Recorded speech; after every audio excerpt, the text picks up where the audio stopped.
Last episode में हमने देखा कि कैसे पैसों की कमी को पूरा करने के लिए जियान ने स्क्रिप्ट ऑफ एलेक्जेर बनाकर ऑक्शन में बेच दी, जिसके बाद उस ऑक्शन यानी बोली में उसी के पापा ने वो दवाई खरीद ली। अब इस एपिसोड में हमें दिखाते हैं कि जियान के पास पैसों की कमी पूरी हो गई है, लेकिन उसके पापा से उसके भाई यानी जियान के चाचा इतनी महंगी डील करने पर लड़ रहे थे। लेकिन जियान उन सबको उल्टा यह कहकर फटकार देता है कि वो अपने बेटे के लेवल बढ़ाने के लिए कुछ भी करेगा और ऐसा करने के लिए वो अपनी संपत्ति तक को बेच देगा। अब उनकी ये सब बातें जियान भी सुन लेता है, जिसके बाद वो अपने पापा से मिलता है तो इमोशनल होकर उन्हें गले लगाकर बहुत रोता है और कहता है कि मैं जल्दी से जल्दी अपने लेवल्स बढ़ाकर 3 साल बाद होने वाले मैच को जरूर जीतूंगा। अब जियान बहुत खुश होता है, जिसके बाद वो अपने बेटे को स्पिरिट ऑफ एलेक्जेर देता है। अब जियान आज रात को ही लेवल बढ़ाने का डिसाइड करता है, लेकिन उसका मास्टर उसे जल्दबाजी न करने की कहता है, क्योंकि जल्दबाजी से उसकी हेल्थ पर बुरा असर पड़ सकता था। वो फिर अपनी ट्रेनिंग पूरी जी जान से करने लगता है और वैक्यूम पाम और फायर ब्लोइंग टेक्निक की बहुत प्रैक्टिस करता है और इससे उसके मास्टर भी उसकी प्रोग्रेस को देखकर काफी इम्प्रेस होते हैं, क्योंकि वो उनकी आशा से भी ज्यादा आगे निकल रहा था, यानी बहुत ज्यादा अच्छा परफॉर्म कर रहा था। अब जियान का मन लेवल 7 पर पहुंचने का था, लेकिन मास्टर कहते हैं कि वहां तक पहुंचने में तुम्हें 1 साल का समय लगेगा। लेकिन जियान को 2 महीने के अंदर लेवल 7 तक पहुंचना था, क्योंकि 2 महीने बाद उसके शहर में कमिंग ऑफ एज सेरेमनी है, जिसके अंदर उसे अपनी कैपेबिलिटीज दिखानी है। वही हमें नायान को दिखाते हैं, जो अभी भी एक पर्वत पर बैठकर मेडिटेट कर रही थी और 3 साल बाद होने वाले मैच के बारे में सोच रही थी। वहीं फिर जियान को प्रैक्टिस करते हुए 1 महीना बीत जाता है, जिसके बाद उसकी बहन उससे सुबह सुबह बुलाने आती है, जिसके बाद वो दोनों उस टावर के पास जाते हैं जहाँ सब अपना लेवल चेक करते थे। पहले जी जूनियर अपना लेवल चेक करती है, जिसमें उसका लेवल 9 था, लेकिन जब जियान अपना लेवल चेक करने जाता है तो हमेशा की तरह सब उसका काफी मजाक उड़ाते हैं। लेकिन फिर जियान लेवल चेक करने जाता है, जिसके अंदर वो अपना लेवल 7 पाता है। असल में इस 1 महीने में उसने अपने मास्टर की मदद से नॉर्मल से काफी ज्यादा हार्ड ट्रेनिंग की थी और पानी को भी अपनी प्रोड्यूस की हुई फ्लेम से उड़ाने की ताकत प्राप्त कर ली थी, जिसकी वजह से उसका लेवल 7 पर पहुंच गया था।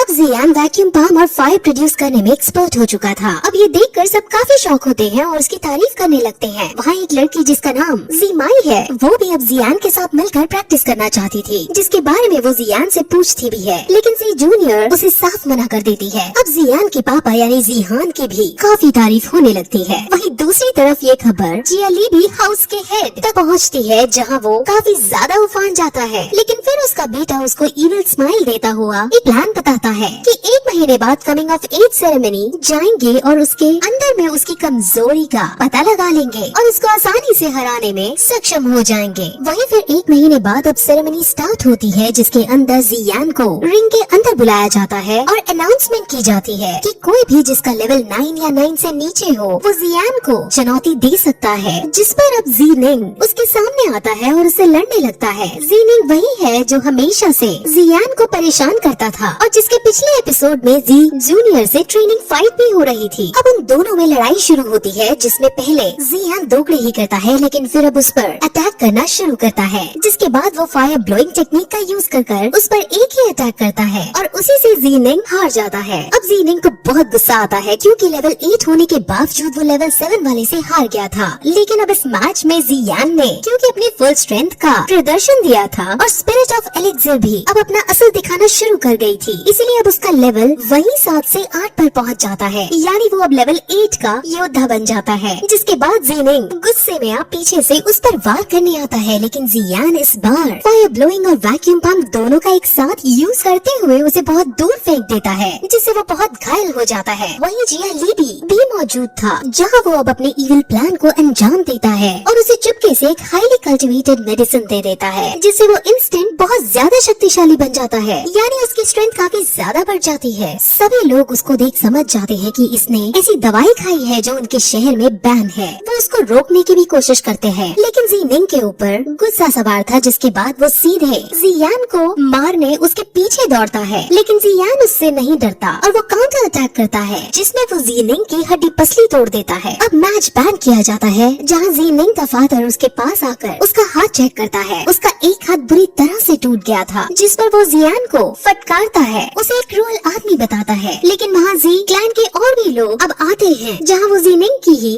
गलती बताते हैं, क्योंकि जो मेडिसिन उसने खाई थी वो उनके शहर में बैन थी और अब उसको वो 3 महीने के लिए जेल में डाल देते हैं और जियान को विनर घोषित कर दिया जाता जाता है। जीनिंग जीनान के चाचा का बेटा था, यानी उसका ही भतीजा था। वहाँ पर याफी भी मौजूद थी और वो भी जियान को देखकर काफी ज्यादा शॉक हो गई थी। वही सब अब अपने अपने क्लैन में लौट जाते हैं, जहाँ जियाली भी काफी ज्यादा आग बबूला हो रखा था, क्योंकि एक साल में लेवल 1 तक पहुँचने वाला इंसान उसने पहले कभी नहीं देखा था। असल में जियान की ताकत डे बाय डे बढ़ती जा रही थी, जिस वजह से जी क्लैन मजबूत हो रहा था। और अगर ऐसा ही चलता रहा तो अगर उसकी शादी 3 साल बाद ना भी हो पाए, तब भी जियान इतना शक्तिशाली होगा कि वो अकेले ही सभी क्लैंस पर डोमिनेट कर पाएगा। इसलिए उन सभी को जियान से डर लगने लगा था। लेकिन अब भी उसका बेटा फिर से उन्हें चिंता न करने की कहता है और उन्हें एक आदमी से मिलवाता है। उस आदमी का नाम लियू जी है और वो हालांकि बहुत अय्याश किस्म का आदमी है, लेकिन जियाली भी की अगर कोई मदद कर सकता था तो वो ही आदमी था। जियाली भी उससे जी क्लैन को डिस्ट्रॉय करने में मदद मांगता है, जिस पर वो मान जाता है, लेकिन अपनी एक शर्त रखता है कि अगर वो उससे ऑक्शन हाउस के इंचार्ज या फाई को लाकर उसे देगा, यानी लियू जी को या फाई के साथ अय्याशी करने का मौका मिलेगा, तभी वो जियाली की मदद कर देगा। अब जियाली के पास और कोई चारा नहीं था, इसलिए वो मान जाता है। वही हमें फिर जियान को दिखाते हैं, जो बाजार में घूमते हुए अपनी बहन के साथ कई तरह की और टेक्निक पर डिस्कस कर रहा था। लेकिन वहाँ वो अपने आसपास की नोटिस करते हैं कि आज की मार्केट अलग है। वहाँ जब वो इसका पता लगाने की कोशिश करते हैं तो उन्हें पता चलता है कि जियाली हाउस ने मार्केट को खरीद कर उनका दाम सस्ता कर दिया है, जिसकी वजह से जी क्लैन की मार्केट पूरी तरह से बंद होने के कगार पर आ गई है। जिस पर अब जियान इसका कोई न कोई सोल्यूशन निकालने का डिसाइड करता है और ऑक्शन हाउस में जाकर याफी से मिलता है, जहाँ वो उसे एक मेडिसिन फॉर्मूला देता है। वो मेडिसिन फॉर्मूला ब्लीडिंग वुंड्स को क्लॉट करने का था। असल में जिस चीज से जियाली ने मार्केट को अपने अंडर कर लिया था वो एक रेजुनेशन पाउडर था, जिसका दाम बहुत सस्ता और असर बहुत तगड़ा वाला था। इसके लिए जियान बेस बदल कर रीजेनरेशन पाउडर से भी अच्छी मेडिसिन का फॉर्मूला ऑक्शन हाउस में लेकर लाया था, ताकि वो यहाँ इसको बनाने के इंग्रेडिएंट्स हासिल कर सके और जी क्लैन फिर से अपनी मार्केट हासिल कर सके। अब याफी उसको इस मेडिसिन को बनाने के लिए इंग्रेडिएंट्स देने से मना कर देता है, क्योंकि वो जियाली के साथ किसी तरह का पंगा नहीं लेना चाहती थी। वो बात कर ही रही होती है कि अचानक वहाँ बहुत सारे सैनिक आकर उन पर हमला करने लगते हैं, लेकिन जियान उन सबको अपने एक ही हाथ से वैक्यूम पंप टेक्निक का यूज करते हुए सबको मार कर सबको हरा देता है। अब याफी एक सैनिक से पूछती है कि तुम्हें किसने और क्यों भेजा है, जिस पर सैनिक बता देता है कि उसको लियू जी ने तुमको किडनैप करने के लिए भेजा है, ताकि वो तुम्हारे साथ अय्याशी कर सके। अब ये सुन याफी को काफी गुस्सा आता है और वो सैनिक को चांटे मार मार कर भगा देती है और जियान का धन्यवाद करती है। वो उससे काफी ज्यादा इम्प्रेस हो जाती है, जिसके बाद वो उसे सारे इंग्रेडिएंट्स दे देती है, जिस पर अब जियान इन सभी को जी क्लैन को देने को कहता है। याफी पूछती भी है कि तुम्हारे जी क्लैन के साथ क्या संबंध है और तुम कौन हो, जिस पर अब जियान अपना मास्क हटाकर उसे अपना फेस दिखा देता है और उसको देखकर याफी बहुत ज्यादा खुश होती है, क्योंकि वो पहले से ही उसकी फाइटिंग स्किल्स से इम्प्रेस रहती थी। वही जियाली भी लीजी की इस हरकत पर बहुत गुस्सा होता है, क्योंकि उसे डर था कि अब उसका ऑक्शन हाउस में एंट्री बंद ना हो जाए। लेकिन उसका बेटा बताता है कि उसने हमारी एंट्री बंद नहीं की, लेकिन हमारे खरीदे जाने वाली चीजों के दाम 5 गुना ज्यादा बढ़ा दिए हैं। वहीं अब जी क्लैन के सभी बड़े लोग ऑक्शन हाउस में कुछ ऐसा सामान ढूंढने का प्लान बना रहे थे, जिससे वो रीजनरेशन पाउडर को टक्कर दे सके। कि तभी वहाँ याफी उन सभी इंग्रेडिएंट्स को लेकर उनके महल के अंदर आती है, जहाँ वो उन्हें इन सभी इंग्रेडिएंट्स को देने की बात कहती है। जी क्लैन के पास वे पैसे नहीं थे कि वो ये सब खरीद सके, लेकिन याफी उन्हें बताती है कि ये अब इन ओल्ड मास्टर का गिफ्ट है जो तुम्हें वो देना चाहते हैं। अब फिर उनके सामने ओल्ड मास्टर आते हैं, यानी जियान भेस बदलकर वहाँ आता है और वैक्यूम पंप की मदद से वो उन इंग्रेडिएंट्स का यूज करके वही उन सभी के सामने मेडिसिन बनाने लगता है, जिसके बाद मेडिसिन तैयार हो जाती है और वो कहता है कि इस मेडिसिन से ब्लीडिंग वुंड बहुत जल्दी क्लॉट होने लगेंगे और रिजेनरेटिंग पाउडर इसके सामने कहीं खड़ा भी नहीं हो पाएगा। अब जी क्लैन इतने बड़े गिफ्ट को हासिल ऐसे ही नहीं कर सकते थे और वो मना भी करते हैं, लेकिन ओल्ड मास्टर कहता है कि ये सब मैं तुम्हारे बेटे जियान की फाइटिंग स्किल्स को